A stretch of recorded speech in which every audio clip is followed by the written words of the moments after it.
কিছুক্ষণের জন্য আমার মনে হয়েছিল আমি যেন ফটিকছড়ির বাইরে কোথাও আছি।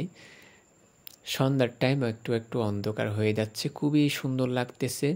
মিটিমিটি করে লাইটগুলো জ্বলতেছে। আমাদের ফটিকছড়ির হালওয়ালছড়ির বিমান চত্বর খুবই সুন্দর একটি জায়গা।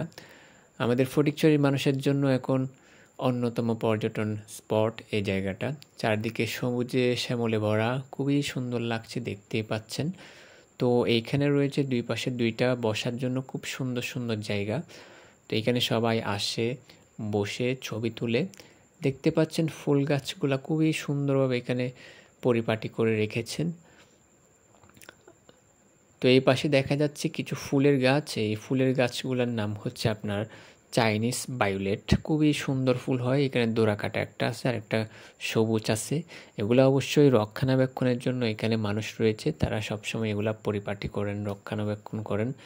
খুবই সুন্দর লাগছে আসলে। অন্ধকার একটু একটু অন্ধকার হয়ে আসছে এই সময়টা।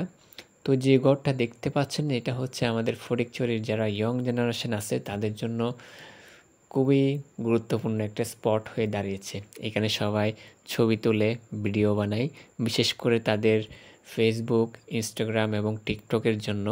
এটা কিন্তু খুবই একটা প্রসিদ্ধ জায়গা হয়ে গেছে।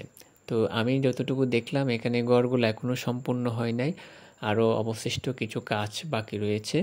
তো আমি জানি না এগুলোর মধ্যে আসলে কি করা হবে, হয়তো বা রেস্টুরেন্ট হতে পারে। তো সবাই আসবেন, ঘুরে যাবেন। ধন্যবাদ সবাইকে।